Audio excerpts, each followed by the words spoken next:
The room is quiet now. Too quiet. I sit on the edge of my bed with an old photo between my hands. It's a picture of Daniel and me on the day we moved into our first apartment.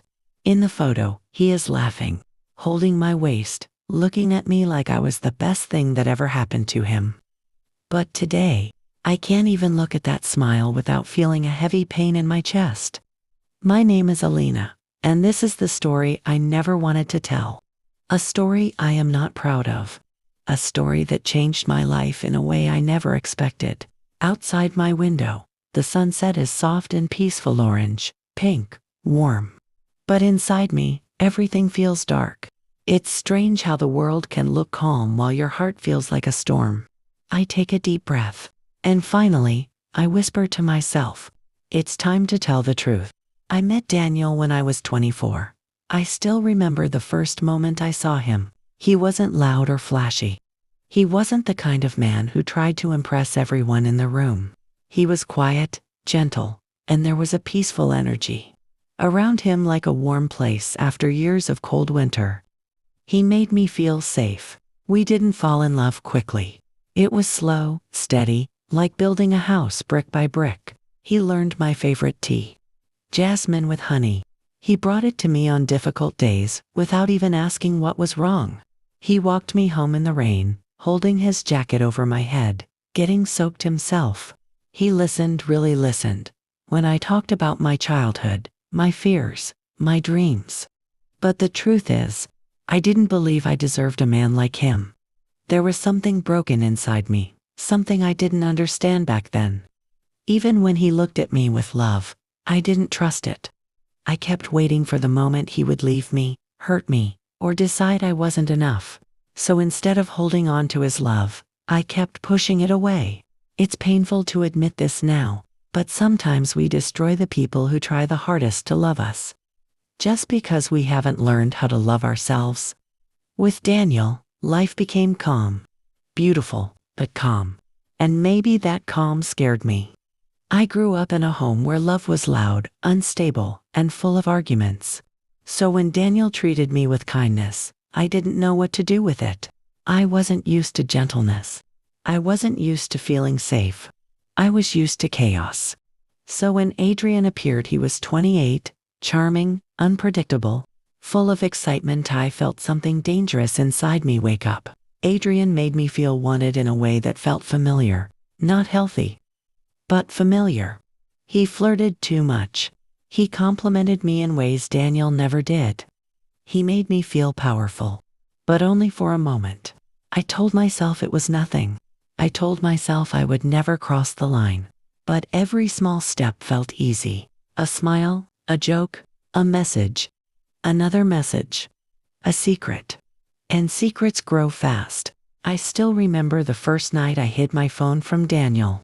My hands were shaken, and I told myself it was nothing. I told myself everyone has harmless conversations. I told myself Daniel didn't need to know. But deep inside, I already knew I was walking into danger. Every time Adrian messaged me, my heart beat faster, not because I loved him, but because I was running away from something inside myself. My insecurity, my fear of not being worthy, my belief that real love was too good for someone like me. I wish I could say I stopped.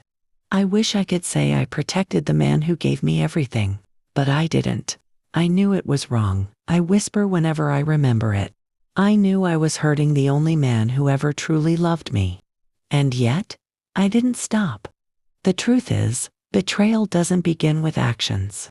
It begins with small choices, small lies, small moments when you choose weakness instead of honesty. And I chose weakness.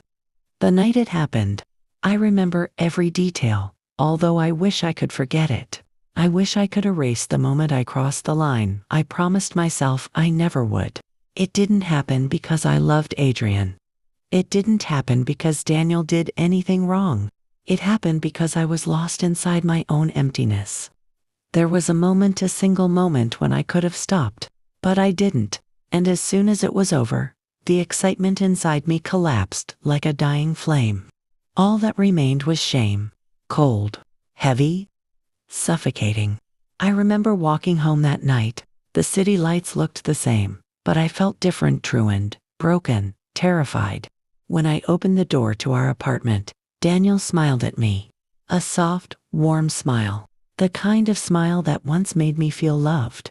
And I realized, in one sharp, painful moment, that I had destroyed something I would never get back. The worst part was that he didn't know yet. He still trusted me. He still believed in me. He still loved me. And I stood there in the doorway, pretending everything was normal, while guilt wrapped itself around my heart like a shadow. That night, I lay beside him in bed, listening to his calm breathing, and I felt like a stranger in my own life. Because I knew the truth. I had done something unforgivable, and nothing would ever be the same. The days after the betrayal felt unreal. Life continued around me, cars outside, people laughing on the street, the sun rising every morning, but inside me, everything was frozen. I could not sleep. I could not eat. I could not even look at Daniel without my stomach twisting. Every time he asked, "Are you okay?" I lied, just tired, just stressed. But the truth sat in my throat like a stone. One night, after almost a week of pretending, something inside me finally broke. Daniel was sitting on the sofa, reading. The room was quiet, warm, safe, everything he always tried to give me. I sat across from him with shaking hands. My heart felt like it was being squeezed by invisible fingers. "Daniel," I whispered. He looked up, smiling softly, not knowing that his life was about to change. I opened my mouth, but only silence came out. Then my eyes filled with tears, and the words escaped me like a confession I couldn't control. I did something terrible. I watched his face shift, first confusion, then a slow, painful understanding. He didn't yell. He didn't curse me. He didn't even move. He just looked at me, with eyes that seemed to break quietly, the way paper tears when it's already wet. That moment hurt more than any anger could. His silence told me everything. Our love, the trust we built, the future we imagined, it was all falling apart between us. And I was the one who caused it. The next hours were a blur of tears and explanations that didn't matter. I didn't mean to. I was confused. "I'm so sorry." Every word felt weak, empty, too late. He stood up slowly. His hands were shaking. His voice was soft and tired when he said, "Elena, I need to go." Not angry, just heartbroken. I grabbed his arm. I begged. I cried harder than I ever had in my life. "Please, don't leave. I can fix this. I'll change. I'll do anything." For a moment he looked into my eyes, and I saw the man who once loved me with his whole heart. A part of him still did. But he was bleeding now, and the wound was mine. "You didn't only break my trust," he said gently. "You broke your own heart too. And until you understand why, nothing can be fixed." Then he walked out the door.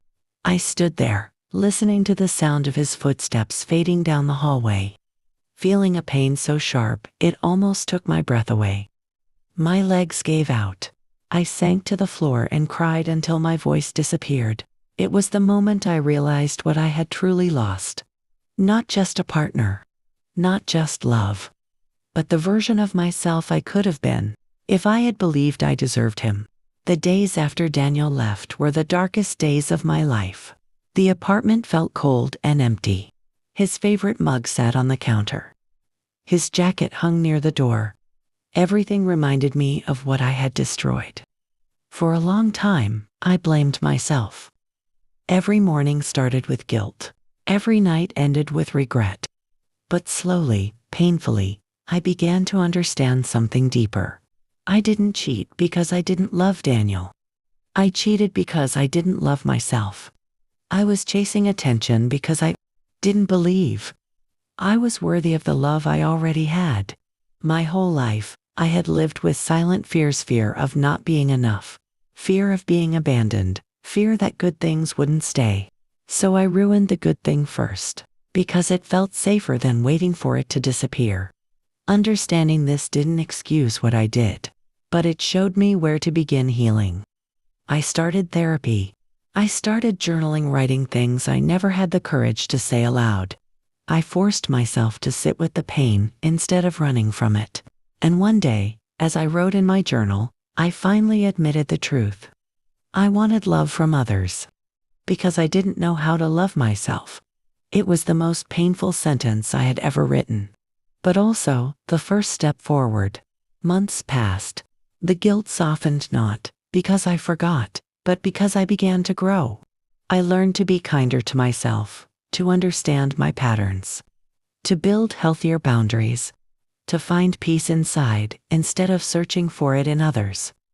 And then, one quiet morning, my phone buzzed. A message from Daniel. My hands trembled as I opened it. There were only a few words, but they felt like a gentle hand on an old wound. I hope you heal.